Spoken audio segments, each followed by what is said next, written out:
सुप्रभात मित्रों।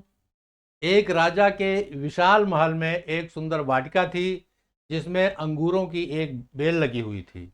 वहां रोज एक चिड़िया आती और मीठे अंगूर चुन चुन कर खा जाती और अधपके और खट्टे अंगूरों को नीचे गिरा देती।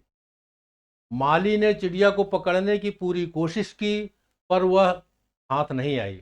हताश होकर एक दिन माली ने राजा को यह बात बताई। यह सुनकर राजा को बड़ा आश्चर्य हुआ। उसने चिड़िया को सबक सिखाने की ठान ली और वाटिका में छिपकर बैठ गया। जब चिड़िया अंगूर खाने आई तो राजा ने तेजी दिखाते हुए उसे पकड़ लिया। जब राजा चिड़िया को मारने लगा तो चिड़िया ने कहा, हे राजन, मुझे मत मारो, मैं आपको ज्ञान की 4 महत्वपूर्ण बातें बताऊंगी। राजा ने कहा, जल्दी बता। चिड़िया बोली, हे राजन, सबसे पहले तो हाथ में आए शत्रु को कभी मत छोड़ो।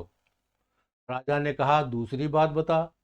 चिड़िया बोली, हे राजन, दूसरी बात यह है कि असंभव बात पर भूल कर भी विश्वास मत करो।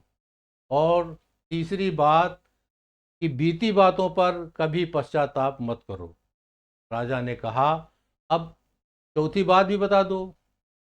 इस पर चिड़िया बोली, चौथी बात बड़ी गूढ़ और रहस्यमयी है, मुझे जरा ढीला छोड़ दें क्योंकि मेरा दम घुट रहा है, कुछ सांस लेकर के बता सकूंगी। चिड़िया की बात सुनकर जैसे ही राजा ने अपना हाथ ढीला किया, चिड़िया उड़कर एक डाल पर बैठ गई और बोली, मेरे पेट में 2 हीरे हैं। यह सुनकर राजा पश्चाताप में डूब गया। राजा की हालत देखकर चिड़िया बोली, हे राजन, ज्ञान की बात सुनने और पढ़ने से कुछ लाभ नहीं होता, उस पर अमल करने से होता है। आपने मेरी बात नहीं मानी, मैं आपकी शत्रु थी, फिर भी आपने पकड़ करके मुझे छोड़ दिया। मैंने असंभव बात कही कि मेरे पेट में 2 हीरे हैं, फिर भी आपने उस पर भरोसा किया।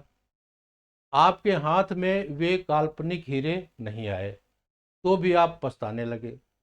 इस कहानी की सीख ये है कि उपदेशों को जीवन में उतारे बगैर उनका कोई मोल नहीं होता। आपका दिन शुभ हो।